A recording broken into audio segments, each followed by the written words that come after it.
Société nationale des Québécoises et des Québécois de la région de Thetford est fière de vous présenter l'émission Appalaches en quelques mots. La TVCRA est au cœur des préoccupations des gens d'ici depuis plus de 45 ans. C'est donc un honneur pour moi de soutenir et de contribuer à l'essor de la télévision communautaire de la région des Appalaches. Bon visionnement.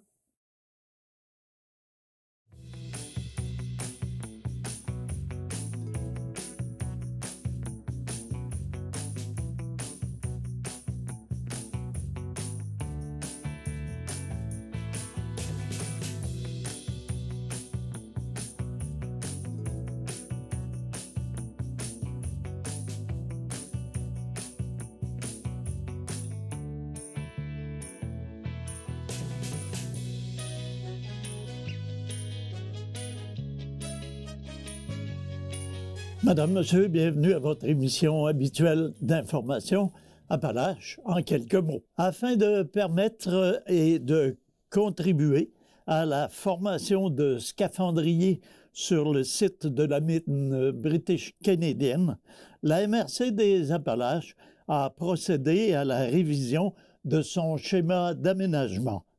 Les modifications apportées s'inscrivent dans la volonté de favoriser l'enseignement du métier de plongée industrielle sur ce site prisé. Sommairement, cette modification vise à créer sur une superficie de 7,38 hectares une affectation minière éducative correspondant principalement à un accès au puits de la mine british canadienne, communément appelée BC1, et à exclure l'application du schéma d'aménagement révisé aux terres publiques en lien avec l'exploitation minière. Vu la position géographique avantageuse et considérant les besoins importants en formation de professionnels de la plongée industrielle, la MRC a entamé les démarches nécessaires pour permettre, en tout respect d'une cohabitation harmonieuse, l'usage de formations de scaphandriers à la mine BC1. Dans cette nouvelle affectation minière éducative, seul l'usage d'écoles de scaphandriers sera autorisé. Bien que le site ne soit pas ouvert au public et que sa vocation sera bien différente de celle de la carrière Flincoat, cette initiative représente un ajout significatif pour notre région. La MRC salue la décision du ministère des Affaires municipales et de l'Habitation qui, après consultation, a autorisé cette modification sur cet ancien site minier de conclure la préfète de la MRC des Appalaches, Mme Jacinthe Patry. Dans le cadre de la rentrée scolaire, le Centre de services scolaires des Appalaches a présenté à tous ses employés son nouveau plan d'engagement vers la réussite. Ce dernier a été dévoilé par le directeur général, M. Roberge, lors de l'accueil du personnel. Il est à présent diffusé au grand public afin de permettre à la population de connaître les ambitions du Centre de services scolaires des Appalaches pour les prochaines années. Le déploiement de cet outil marque la finalisation d'un travail de longue haleine. Dans les faits, le chantier a débuté l'automne dernier et s'est échelonné sur l'année scolaire complète. De nombreux groupes à l'interne et à l'externe ont été consultés tant pour établir le bilan du précédent programme que pour déterminer les priorités au cœur de celui à venir. Outre la mission, la vision et les valeurs du Centre de services scolaires des Appalaches, le document présente les 3 enjeux prioritaires ainsi que les 12 objectifs qui ont été fixés pour y répondre. Des indicateurs précis guideront les actions et permettront de suivre les accomplissements des différents acteurs au sein de l'organisation. M. Jean Roberge, directeur général du Centre de services scolaires des Appalaches, a mentionné que le plan d'engagement vers la réussite trace la route pour les 4 prochaines années puisqu'il s'échelonnera de 2023 à 2027. Il s'agit d'un outil concret qui vise à la fois à planifier les réalisations à venir et à mesurer l'atteinte des objectifs. Il découle du plan stratégique du ministère et culminera avec la mise en œuvre des projets éducatifs renouvelés dans les 24 établissements du centre de service. En bref, ce sont plus de 6 000 élèves qui ont inspiré cette démarche. Ils bénéficieront de l'effet concerté de plus de 1 250 membres du personnel. La réussite et le bien-être global des apprenants, favorisés par un environnement éducatif stimulant, deviennent les 3 assises concrètes de l'engagement collectif. Le plan d'engagement vers la réussite détaillé est disponible sur le site web du Centre de services scolaires des Appalaches à l'adresse www.csappalaches.qc.ca. Vendredi le 15 septembre dernier, la Fondation Jean Dupéré a une fois de plus démontré sa générosité en remettant des bourses d'une valeur de 2 500 $ aux étudiants du cégep de Thetford. Au total, 25 étudiants ayant entrepris des études universitaires se sont vus remettre cette distinction par Mme Michèle Thibert-Dupéré, présidente du conseil d'administration de la Fondation Jean Dupéré. Ces étudiants se verront renouveler cette bourse pour une durée maximale de 2 ans pour un total de 7 500 $. Cette année, la Fondation Jean Dupéré aura dépassé 1 million de dollars en bourses remises depuis sa création il y a 19 ans. Ces bourses auront soutenu financièrement 180 étudiants au fil des années et les auront aidés à réaliser leur projet d'études. Cette reconnaissance souligne l'excellence, la persévérance académique et le dévouement qu'ont démontré les jeunes boursiers durant leur parcours scolaire. Monsieur Robert Rousseau, directeur général du cégep de Thetford, a souligné que le support dont bénéficient ces finissants du cégep est tout simplement remarquable. L'appui financier dont bénéficient ces étudiants vient consolider leur projet d'études, leur permettant ensuite de contribuer à leur tour à notre société. Avoir atteint le million de dollars de bourse est significatif puisque cela démontre toute la générosité de la Fondation Jean Dupéré et la constance de son engagement communautaire à travers le temps. Depuis 2004, la Fondation Jean Dupéré vient également en aide aux personnes plus démunies afin d'assurer leur mieux-être et l'avenir de la jeunesse. Le Comité des loisirs de Saint-Praxède vous invite à visiter l'exposition Les Trésors de chez nous les 4 et 5 novembre prochains entre 10h et 16h au centre communautaire de l'endroit. Près de 40 artistes et artisans seront sur place, exposant sur 2 étages pour exposer et vendre leurs produits.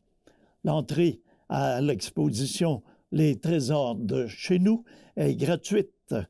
On vous attend donc au 4795 de la route 263 à Saint-Praxède. Le service de sécurité incendie de la ville de Thetford Mines est heureux d'inviter la population à la journée porte ouverte à la caserne qui aura lieu samedi, le 7 octobre prochain, de 10h à 15h. Ayant permis d'attirer 500 citoyens lors des 5 dernières éditions, cette journée est l'occasion de découvrir le milieu de travail des pompiers. En plus de visiter les camions et de manipuler certains outils de travail, les visiteurs pourront assister gratuitement à des démonstrations et recevoir des conseils de prévention. Pour les pompiers, il s'agit d'une belle occasion de rappeler à la population les consignes à respecter et les actions à poser lorsqu'un incendie de résidence survient. Mentionnons que la caserne de Thetford est située au 146 de la rue Cahouette Ouest. Pour de plus amples informations, vous pouvez consulter le site de la ville de Thetford Mines. Donc, à ne pas manquer ce rendez-vous du 7 octobre prochain entre 10h et 15h. Le service d'entraide du Cégep de Thetford vient à nouveau de connaître un grand succès pour sa vente de livres usagés avec une vente de 2500 livres et des revenus de 4600 $. Cette vente se tenait du 20 au 23 septembre dernier. Les gens ont été nombreux à venir parcourir les rayons installés à la salle Promutuelle Assurance du Cégep et le comité organisateur s'est dit très heureux de cet achalandage qui semble maintenant récurrent à chaque édition. M. Carl Rousseau, responsable du service d'entraide du Cégep, a déclaré « Nous sommes évidemment emballés du succès que connaît notre vente de livres depuis plusieurs années et cet automne ne fait pas exception. Encore en septembre, la population a été présente au rendez-vous et grâce à cette participation, nous avons pu amasser un montant très important qui servira directement au bien-être de nos étudiants. Le comité tient également à remercier ces nombreux bénévoles sans qui cet événement ne pourrait avoir eu lieu. De par leur implication et leur dévouement, ils ont contribué directement à la réussite de cette vente. La prochaine édition se tiendra du 21 au 24 février prochain. Alors voilà, c'est ce qui conclut la première partie de notre émission cette semaine. Demeurez avec nous. Dans quelques instants, nous recevons Mme Isabelle Lecourt, députée de Lotbinière-Frontenac à l'Assemblée nationale. Alors, comme promis, j'ai comme invité Mme Isabelle Lecourt, députée de Lotbinière-Frontenac. Mme Lecourt, bienvenue. Merci. Et merci d'avoir accepté notre invitation. Ça me fait plaisir. Ça fait un petit peu longtemps que je suis venue à la télé. Oui, ça fait déjà un bon moment. Hein? Mm-hmm. Et vous avez sûrement accumulé des bonnes nouvelles depuis ce temps-là. Oui, beaucoup. Beaucoup. Alors, si on commençait par celle que je considère peut-être comme la plus importante pour l'instant, le train.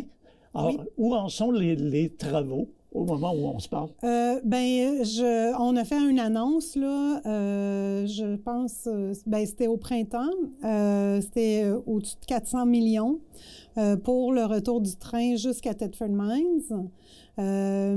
Donc, les travaux vont bon train. Il y a un comité de suivi aussi. Donc, tout va selon l'échéancier. On peut s'attendre à voir les gens qui font les travaux nous arriver dans la MRC dans combien de temps? Bien, il y a déjà des travaux qui se font présentement. Puis, au cours de l'année, il va en avoir jusqu'en 2025. OK. On renouvelle, on refait beaucoup de ponceaux. Oui. On change complètement les rails? Oui, on change complètement les rails. Puis, où est-ce qu'il va y avoir des habitations, les rails vont être soudés aussi pour qu'il y ait moins de bruit. Il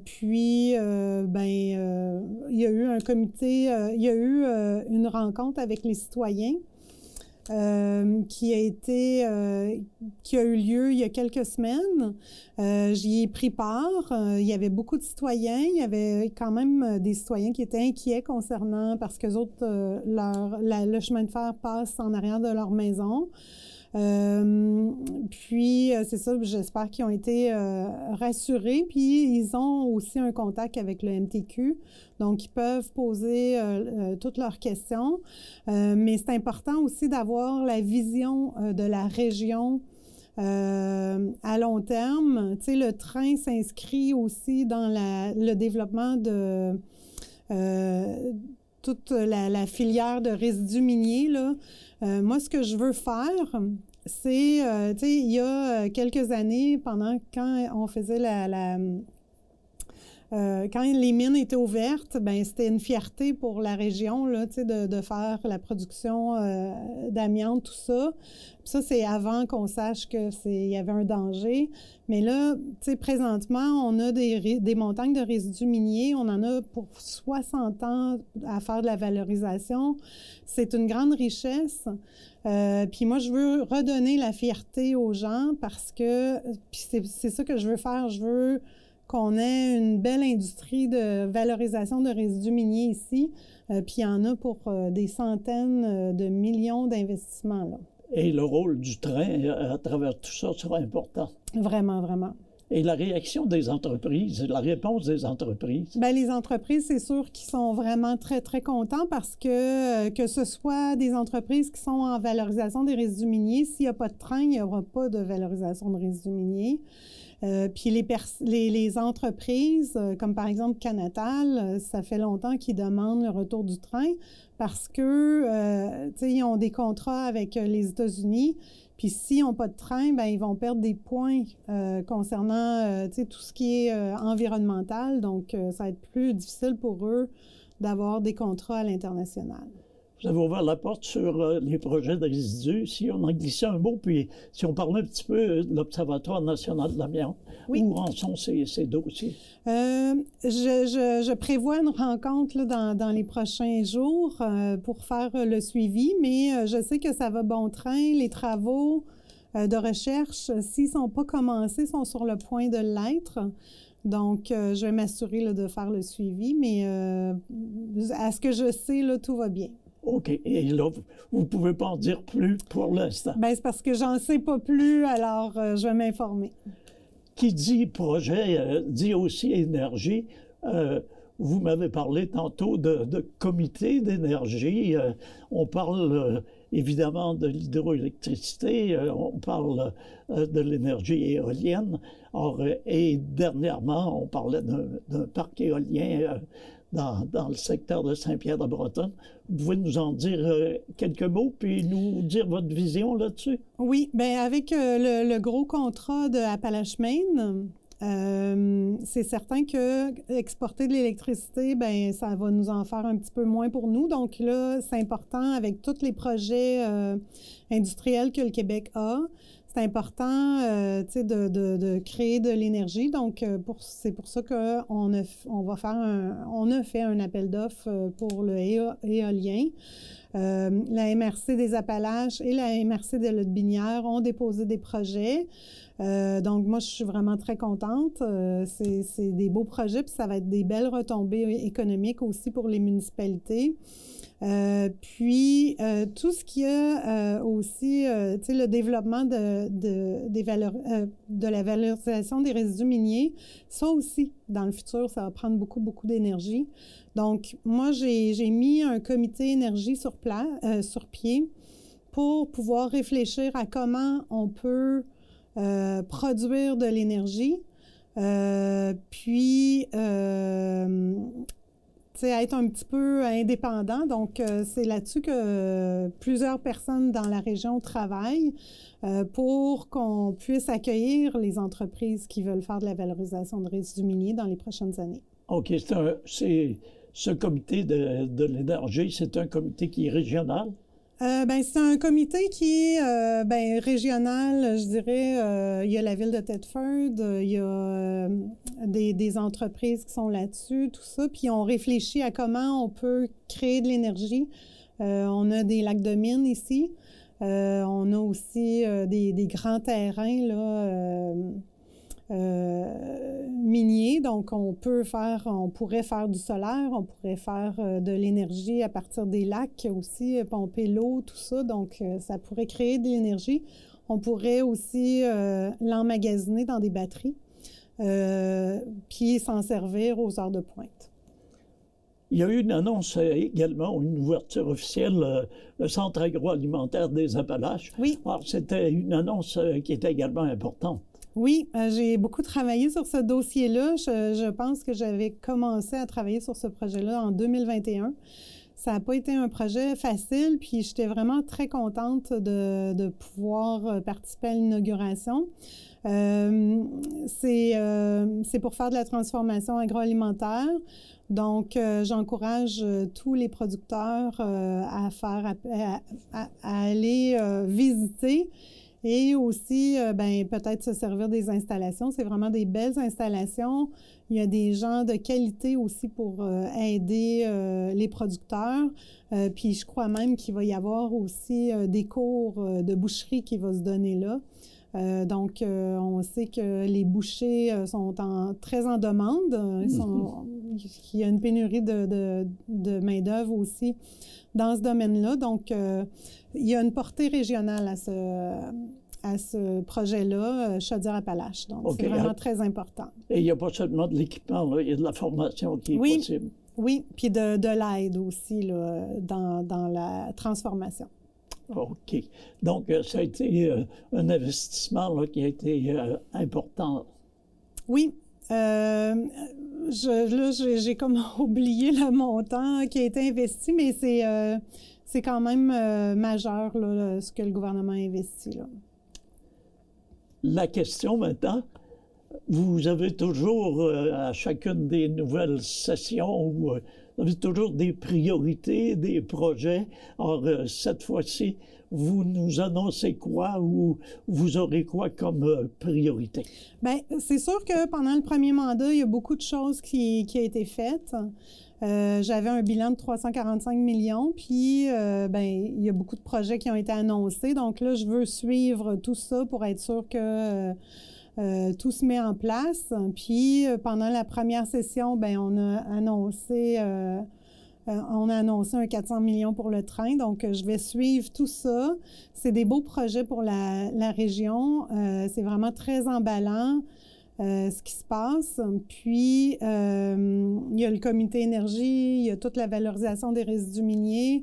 On a aussi des entreprises qui ont commencé à faire de la valorisation. KSM a reçu tous ses permis. Donc, c'est des bonnes nouvelles. Puis, ce que je vais faire pendant le premier mandat, ce mandat-ci, excusez-moi, c'est certain qu'on veut travailler sur une zone d'innovation.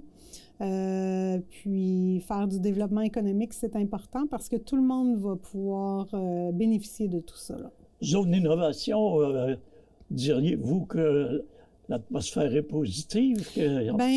Moi, je pense que oui, parce que, la valorisation des résidus miniers, on a vraiment une grande opportunité ici. Nos résidus miniers sont sortis de terre, puis, il faut extraire les minéraux. Puis nos minéraux qui sont dans les roches, ils font partie de la liste des minéraux critiques et stratégiques du Canada et du Québec. Donc, moi, je veux être sûre qu'on puisse prendre toutes les opportunités qui s'offrent à nous. Au niveau des communications, communication cellulaire, communication Internet, oui. Il y a des choses qui sont faites. Oui, au niveau d'Internet, il reste 2 municipalités là, qui restent à brancher sur la fibre, mais tous les citoyens peuvent avoir accès d'ici ce temps-là à Internet par satellite. Donc, tout le monde peut être branché. Puis, au cours du prochain mandat, ce qui est important aussi, c'est la couverture cellulaire. Donc, tout le monde doit pouvoir faire des appels là, un peu partout au Québec là, sans avoir des bris de service. Là. Alors, c'est tout le temps qu'on avait. Malheureusement, ça a passé très rapidement. Alors, on vous remercie d'avoir été des nôtres et puis on espère que vous aurez toujours de bonnes nouvelles à nous apporter. J'espère, puis je vais revenir. Merci beaucoup. Merci. Alors, quant à vous, on vous remercie d'avoir été des nôtres une fois de plus cette semaine. Je vous invite à être là la semaine prochaine pour une émission semblable. À tous et à toutes, une excellente semaine. Prenez soin de vous, prenez soin des vôtres.